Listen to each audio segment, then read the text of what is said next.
Assalamualaikum students, I hope you all are fine. I'm your math teacher and welcome to your math class. Let's open your page number 7. अपने previous lecture में मैंने आपको बताया था sets क्या होते हैं, जो कि एक कलेक्शन होती है वेल डिफाइंड और डिस्टिंक्ट ऑब्जेक्ट की। उसके बाद हमने डिस्कस किया था मेंबर और एलिमेंट ऑफ सेट्स। ये जितने भी एलिमेंट या जो मेंबर एक सेट में इंक्लूड होते हैं, जो चीज़ें वो कहलाती हैं उसकी एलिमेंट। और सेट्स हम कैसे लिखते हैं, करली ब्रैकेट्स के दरमियान में लिखते हैं और उनके एलिमेंट्स को आपस में सेपरेट किया जाता है थ्रू कोमा। उसके बाद हमने ये भी डिस्कस किया था कि हम कैपिटल लेटर्स को यूज़ करते हैं एक सेट को डिनोट करने के लिए। उसके बाद हमने बिलोंग्स टू का कॉन्सेप्ट देखा, जिसमें हमने ये डिस्कस किया कि अगर एक सेट से कोई चीज़ बिलोंग करती है तो उसके लिए हम कौन सा सिंबल यूज करेंगे, this one, that is like E. और इसे कहते क्या है, इस सिंबल को बिलोंग्स टू।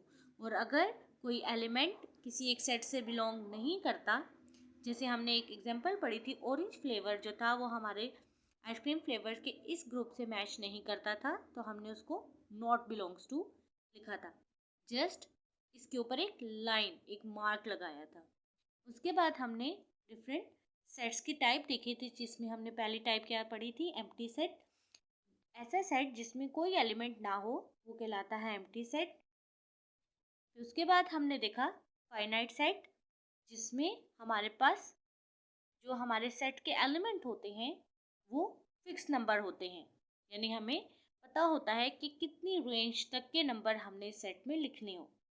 इन्फिनिट सेट वो सेट होता है जिसकी जो लेंथ होती है वो हमें नहीं पता, जिसके एलिमेंट्स की नंबर ऑफ एलिमेंट्स हमें नहीं पता होते, यानी वो कॉन्टिन्यूस होता है, वो चलता ही चला जाता है सेट। उसके बाद हमने पढ़ा था डिसजॉइंट सेट। ऐसा सेट जिसमें कोई कॉमन एलिमेंट ना हो, यानी दो सेट जिसमें कोई भी एक मेंबर भी सेम ना हो, वो कहलाता है डिसजॉइंट सेट। उसके बाद हमने पढ़ा ओवरलैपिंग सेट, जिसमें एटलीस्ट वन कॉमन एलिमेंट हो, वो कहलाता है ओवरलैपिंग सेट। तो आज हम नेक्स्ट टाइप्स पढ़ेंगे, जिसमें हमारे पास है equivalent set, set which have an equal number of element. क्या लिखा हुआ है, equal number, not equal element, equal number of elements. Equivalent set need not have exactly the same element, यानी जस्ट आपके एलिमेंट के नंबर सेम होने चाहिए, element बेशक सेम ना हो तो भी ये आपस में इक्विवेलेंट सेट कहलाएंगे।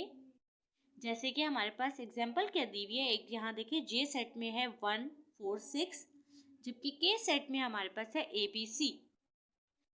तो यहाँ पे हमारे पास नंबर की फॉर्म में है एलिमेंट, और यहाँ पे हमारे पास अल्फ़ाबेटिक लेटर्स हैं, लेकिन ये भी 3 एलिमेंट है और इस सेट के भी 3 ही मेंबर हैं। तो ऐसे सेट जिसमें just number of element same हो, तो सेट क्या कहलाते हैं, इक्विवेलेंट सेट। इसकी एक्सप्लेनेशन को समझाने के लिए मैं आपको एक और एग्जांपल दिखाती हूँ। फर्ज कर लें कि हमारे पास एक सेट है ए और दूसरा सेट है बी। ए सेट के जो मेंबर या एलिमेंट हैं वो है 1 5 9 7, और बी में मैं लिख लेती हूँ 2 4 6 8। तो यहाँ पे हमारे पास जो सेट्स हैं, इसमें भी हमारे पास नंबर है और इसमें भी हमारे पास नंबर है, लेकिन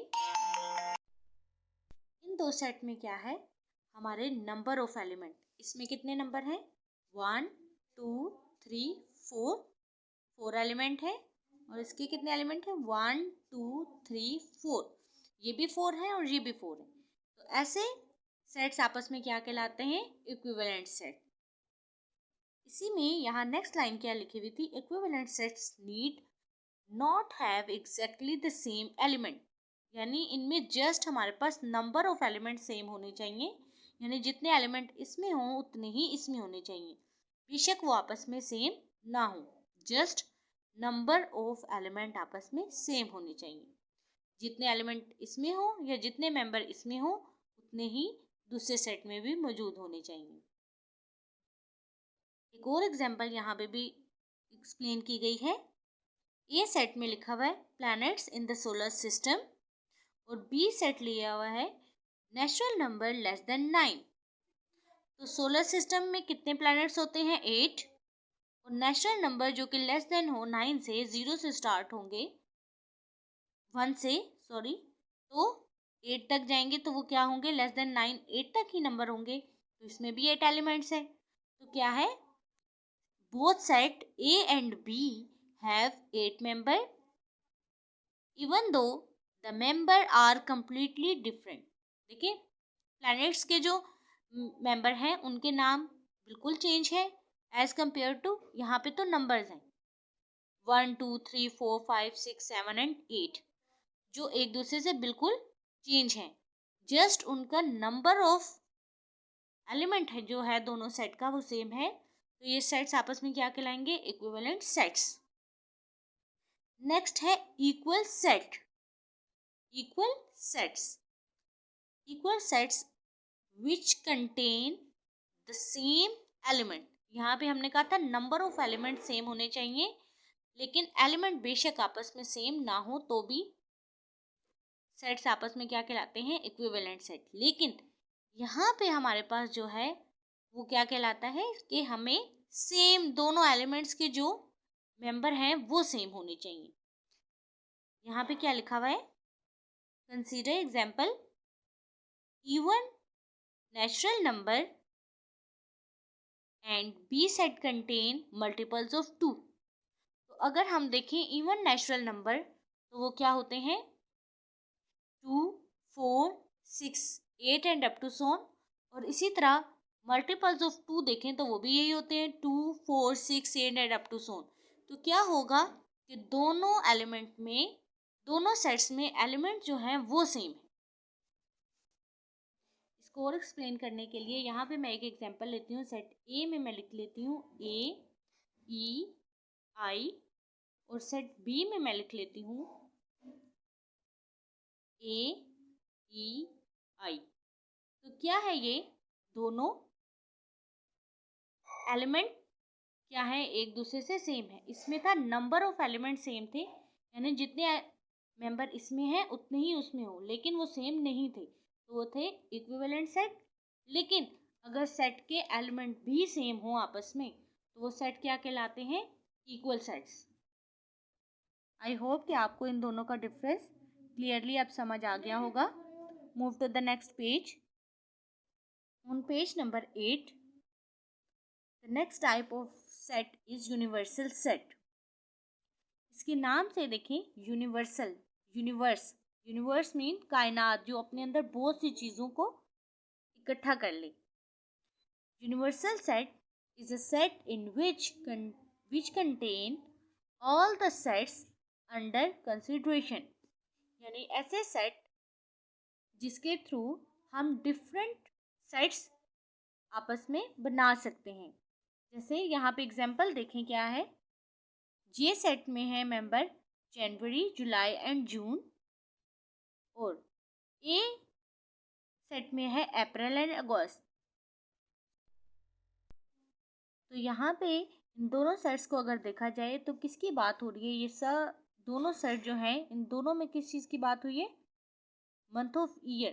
तो इन दोनों का यूनिवर्सल सेट क्या होगा, जो इन सबको अपने अंदर इकट्ठा कर ले, वो क्या इसका यूनिवर्सल सेट होगा, और वो होगा मंथ ऑफ ईयर। इसको और एक्सप्लेन करने के लिए यहाँ पे मैं एक सेट बनाती हूँ ए, यहाँ पे सेट बनाती हूँ बी। ए सेट में मैं लिखती हूँ मंडे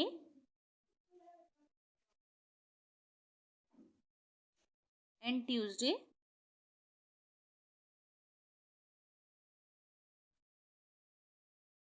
और सेट बी में लिखती हूँ मैं फ्राइडे,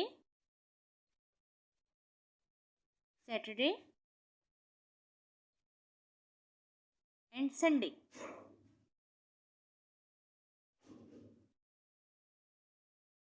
तो इन दोनों सेट से एक यूनिवर्सल सेट जिसमें ये सारी चीजें हों, यानी एक ऐसा सेट, इसका यूनिवर्सल सेट जिससे ये मजीद हमने सेट्स बनाए हैं, वो क्या होगा? Days of week. यानी हमने डेज ऑफ वीक के एक सेट से ये डिफरेंट सेट बनाए हैं। हम चाहें तो यहाँ पे एक और भी इसका पार्ट बना सकते हैं, सी, जिसमें हम लिख लेंगे वेंसडे एंड थर्सडे। तो ये तीनों सेट जो हैं वो किसका पार्ट है? एक यूनिवर्सल सेट यानी डेज ऑफ वीक। एक और सेट से इसको मैं आपको एक्सप्लेन करती हूँ। यहाँ पे मैं एक सेट लेती हूँ एफ, उसमें लिखती हूँ 1 2 3। सेट जी लेती हूँ, उसमें लिखती हूँ 6 7, और एक सेट लेती हूँ एच और उसमें लिखती हूँ 9 एंड 10। इट मीन्स, और अगर हमारे पास एक सेट हो यूनिवर्सल सेट, यूनिवर्सल सेट क्या होगा? एक मैं लिख लेती हूँ 1 2 3 4 5 6 7 8 9 10 11 12 एंड 13। तो ये क्या है? एक यूनिवर्सल सेट है। जो एफ है 1 2 3 वो भी सेट में इंक्लूड है, 1 2 3 6 7 तो वो ये है, वो भी इस सेट में मौजूद है, 9 10 तो वो भी इस सेट में मौजूद है। इट मीन्स ये तीनों सेट जो है इसका एक पार्ट है। तो ये सेट क्या कहलाएगा? Universal set. नेक्स्ट हमारे पास क्या है? Subset. A set that is fully contained in a bigger set called subset. The bigger set is called the superset. यानी एक हमारे पास सेट हो और उसमें से कोई एक पार्ट उठा लिया जाए तो वो जो पार्ट होगा वो कहलाएगा सबसेट, और वो सेट जिसमें वो तमाम एलिमेंट मौजूद थे पहले से, वो उसका बिगर सेट और क्या कहलाएगा? Super set. एग्जाम्पल यहाँ क्या गिवन है? A equal to 2 4 and 6 is a subset of B that contain 2 3 4 5 6 and 7। अब अगर इस सेट B को देखा जाए तो देखें इसमें कितने एलिमेंट है? 2 3 4 5 6 7। इसमें से इसका एक पार्ट बना दिया है 2 4 एंड 6। ए को अगर देखा जाए तो 2 भी है, इसी सेट से उठाया गया, 4 और 6, यानी एक बड़े सेट में से एक स्मॉलर पार्ट बनाया गया है। इस पार्ट को क्या कहते हैं? सबसेट। यानी ये तमाम एलिमेंट इस बड़े वाले सेट में मौजूद हैं। जैसे हमने बिलोंग्स टू के लिए एक साइन यूज किया था जो कि ये साइन था। तो अगर एक एलिमेंट एक सेट से बिलोंग करता है तो हम उसके लिए ये साइन यूज करते हैं। तो इसी तरह जब एक बड़े सेट से उसका कोई एक छोटा स्मॉलर पार्ट बना लिया जाए तो उसके लिए जो साइन यूज करते हैं उसे कहते हैं सबसेट। जैसे अब ये जो था इसका एक पार्ट था इस सेट का, तो हम इसे कैसे रिप्रेजेंट करेंगे? A is the subset of B, यानी ए जो है वो हमने एक पार्ट बनाया है बी से।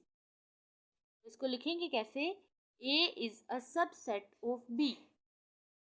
सिमिलरली अगर बी की तरफ इसका जो टर्न हो फेस तो हम कहेंगे B is the superset of A, यानी बी जो है वो एक सुपर सेट है जिसमें से ए को एक स्मॉलर पार्ट बनाया गया है।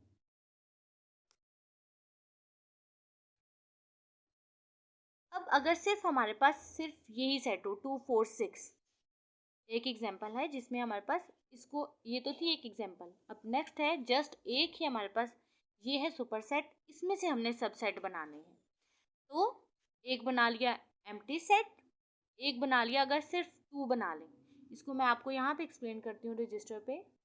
यहाँ पे मैं एक चेंज एग्जांपल लेती हूँ। वहाँ उन्होंने लिया था 2 4 6, हम ले लेते हैं 1 3 एंड 5।